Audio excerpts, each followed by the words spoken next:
Personalisht, siç e din, kam falënderuar me sinqeritet në mënyrë të përsëritur gazetarët për kontributin që kanë dhënë në denoncimin e farsës elektorale. Ai ka qenë kontribut i çmuar dhe unë e vlerësoj shumë. Ato kronikat tyre, edhe para zgjedhjeve, po veçanërisht ditën e zgjedhjeve dhe në vazhdim, kanë qenë dhe janë jashtëzakonisht të çmuara. Nuk jam absolutisht nga ana tjetër me që më pyet, si e ka emrin?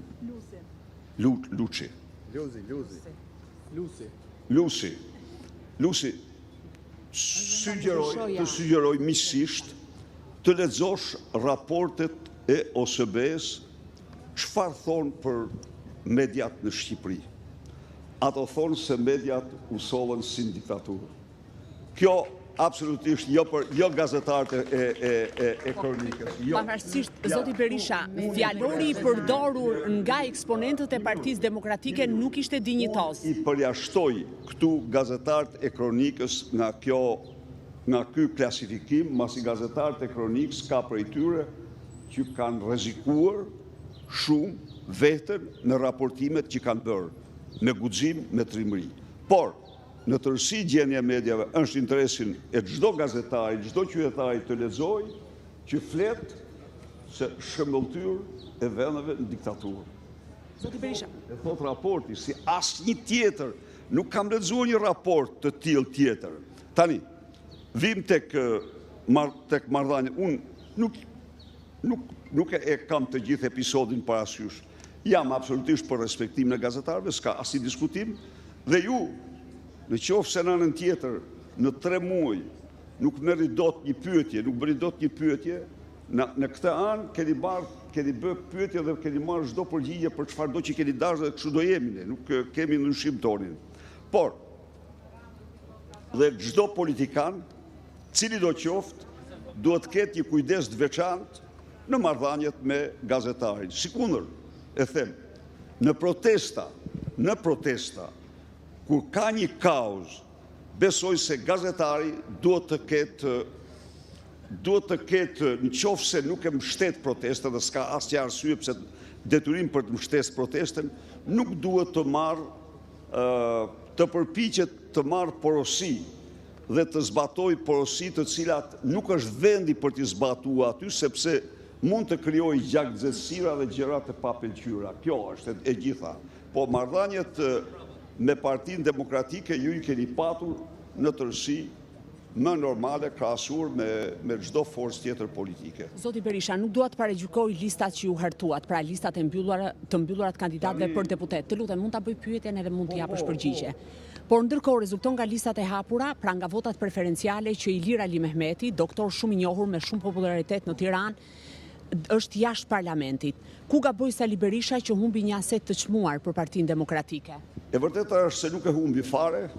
Ai është një luftëtar i çmuar dhe i shquar i Partisë Demokratike dhe tregoi shkallën e lartë të pëlqyeshmërisë që ka qytetarët për te.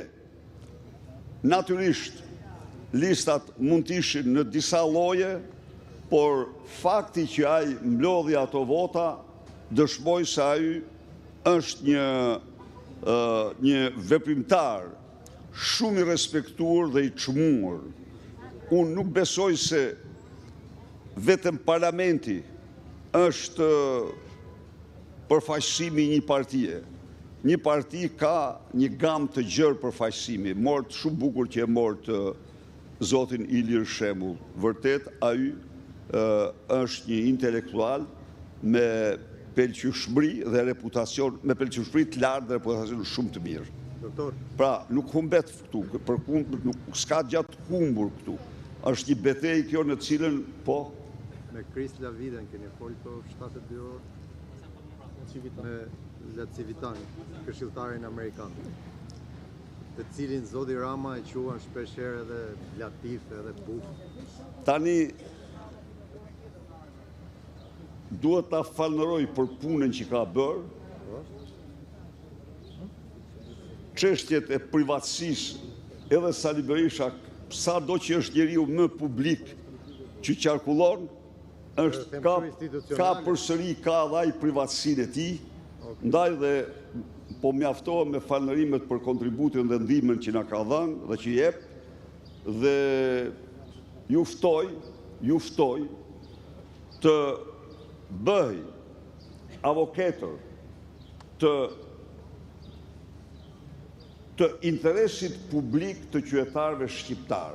Ky është misioni në tërësi i të gjithë opozitës, misioni i mediave, dhe të vazhdojmë. Ja, këtu për shembull, ju e shihni shkallën e lartë të impunitetit, mos ndëshkueshmërisë që mban ky institucion për shkak të Dumanit.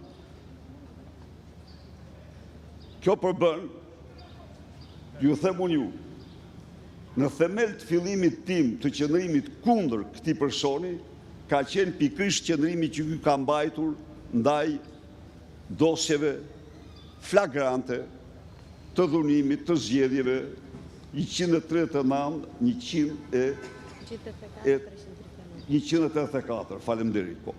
Zoti Berisha, po zoti Dumani është me mandat për koshën, për pak muaj përfundon mandati i tij, a do ta mbështesni drejtuesin e ri të SPAK? Urdhroni? Zoti Dumani përfundon mandatin. Jo, ai po lobon fort për të lëshuar kushtetutën për karrigën e tij. Mos harro këtë. Nuk e di, na e thonë. Ai po lobon fort duke treguar se po të kishte gjendor është i aftë të bëjë gjithçka për të mbrojtur karrigën e vet. Ka ndonjë lëvizje në kuvend, doktor, që nuk e dim, ndonjë kërkesë apo? Po i ka publika, Dumani i ka publike kërkesat, nuk i ka fsheh. Ju s'keni dëgjuar kërkesë tjetër për i përveç se mandatin e tij. Kështu që kjo është gjë. Nga ana tjetër është i njëjti prokuror i cili në task force është vlerësuar nga ju si një njeri që nuk korruptohet, nuk intimidohet. Me zë dhe me figurë keni bërë këtë deklaratë në Ora News, mos gaboj. Nga ajo kohë, nga 2008 në 2025, ai është reformuar 3 herë. Faleminderit. 3 herë, faleminderit.